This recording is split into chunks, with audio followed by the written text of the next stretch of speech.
Hello everyone, it's Marianne Taylor here, the House Detective. I'm an architectural historian and I research the history of houses and buildings all over Australia. This morning, I am standing in front of this amazing building in Brisbane CBD. It's 40 Charlotte Street. It's a beautiful brick building and it is known as the John Mills himself building. In fact, the name is right up the top there on the pediment of the building. But if you are a book lover like I am, you probably know this place better as the home of Archives Fine Books. It is my favourite bookshop in Brisbane. It's an absolute treasure trove of books. As you can see on the sign behind me, 1 million books. It's absolutely gorgeous inside. Anyway, so it's the home of Archives Fine Books. This bookshop has been an absolute institution in Brisbane for 40 years now. So 40 years this bookshop has been operating in Brisbane CBD, and it has outlasted almost all the other bookshops that were ever in the city. So quite an incredible business as well as a beautiful building. Archives is owned by the lovely Dawn and Hamish, and together the three of us have been cooking up a little bit of a project to help celebrate this milestone. But I'll talk a little bit more about that later, so stick around for that. But first, I just want to share with you the history of this incredible building. So who was this John Mills chap anyway? Well, he was John Charles Mills. He was a printer. He was in partnership with John Green, yes, another John, from 1906 in a business called Mills Green Printing Company. But that partnership dissolved in 1909 and John Mills then went out on his own and established his own printing business, hence the John Mills himself name. So that was the name of his high-class printing business, as he called it. Now, I don't know what the circumstances were with John's split with John Green, but I can't help but think that the John Mills himself bit sounds like a bit of an up yours to Green, doesn't it? So after John established his own business, he bought a block of land that was here on Charlotte Street in 1918. Now, this bit absolutely blows my mind, but in 1918, there was actually a house on this block of land. So there was a timber and tin cottage sitting here in the middle of the CBD on Charlotte Street. And imagine living here now in the middle of the city. Crazy. But anyway, when John Mills bought the land, there was a house on the block. He then had that removed and he built the building that's here now, and it was finished in 1919.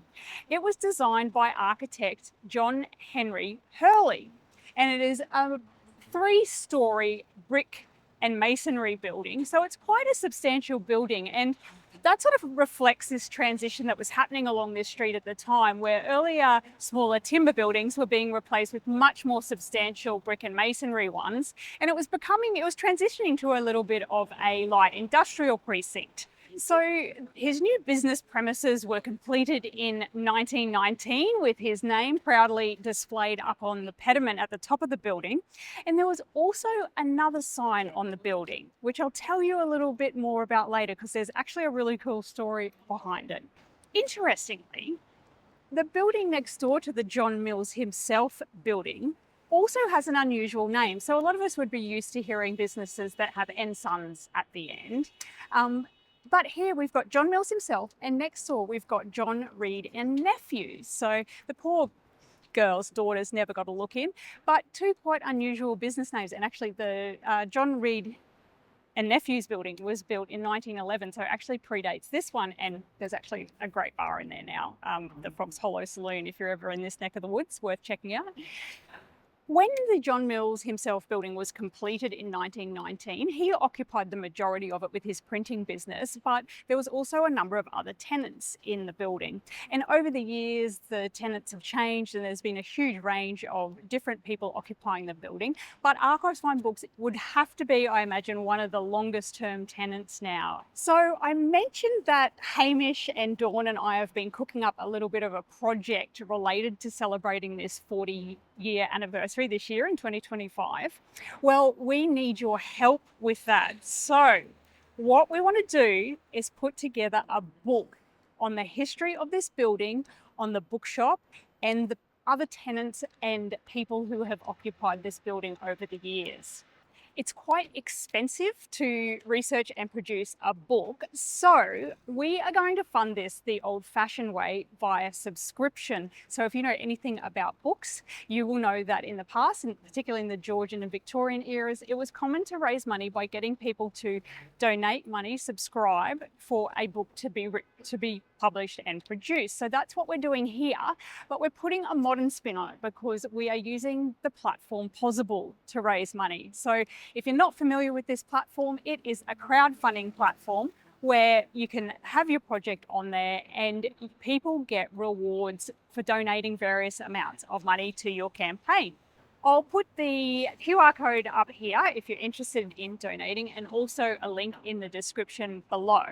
But you can donate anything from $1 and everything would be very welcome. But in addition, there's a range of different rewards on offer. So this is where you donate a set amount of money and you get something back for that money that you're donating. So this starts all the way from $65 where your name will be listed as a donor in the copies of the book. So everyone will know for the rest of time that you're a great human and you donated to this project and were part of the reason that it came to life.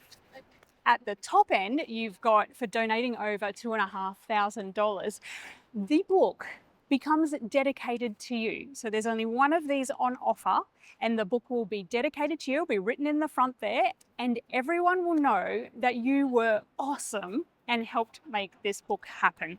So what an awesome present idea as well. Christmas is coming up, so keep that in mind.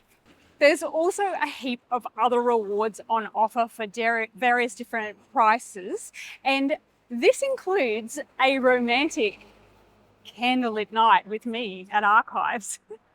But no, not that kind of romantic night. I'd be charging a lot more for it than we are if that's what was going on. But what I will be doing is reading from my favorite Gothic romance novel, Jane Eyre, and it will be in a candlelit setting here at Archives. And I've been in here at night time for a couple of events and it is just so cool to be in there at night in the first place. But I think this will be a really fun and unique event as well. So I know a lot of us are struggling financially and I actually feel a bit awkward asking for money, but if you are fortunate enough to have a few pennies spare, we would be so grateful if you would help support this wonderful campaign to document this building and the bookshop. But if you don't, then you can still help us. If you could share this video, share my social media posts about it, get that QR code out there, tell your friends, tell your family. If you know a business that might be interested in donating, a business who might be interested in having the book dedicated to them. So that amount of money would be pittance to a company. If you can help by doing that, that would be amazing.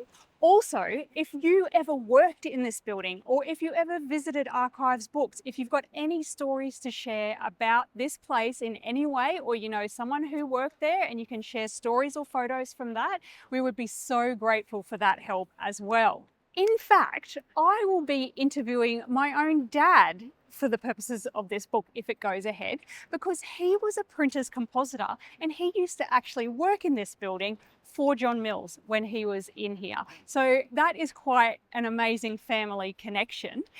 One thing that Dad vividly remembers about this building is that there used to be a brass sign on the front of it somewhere here behind me, and it had a picture of the back of John Mills' head, and it said, "John Mills, meet me face to face." So encouraging people to come inside and have a chat with him.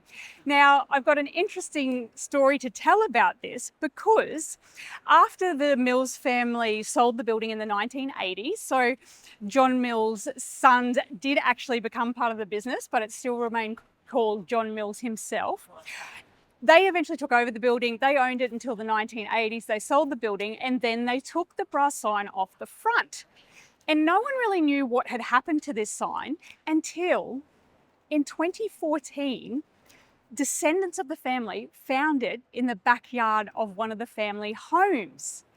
So they cleaned it all up, bought it in here and donated it to the cafe that is now underneath the back of this building. So via the Elizabeth Street laneway, you can access it. Great cafe, by the way. And they donated it to them when they heard that they were naming the coffee shop John Mills himself.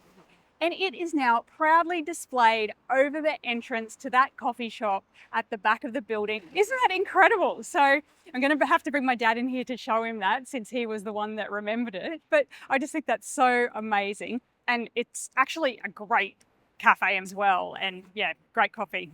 In fact, I might pop down there after this and grab a coffee. Good idea.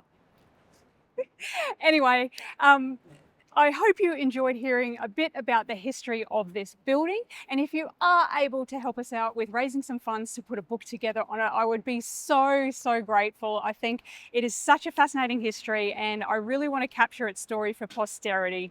I'll put the QR code here, and as I said, the link's in the description. The campaign ends on the 22nd of October, so there's not a lot of time and there's limited numbers of those rewards available. So if you do want to be part of this, make sure you get in sooner rather than later.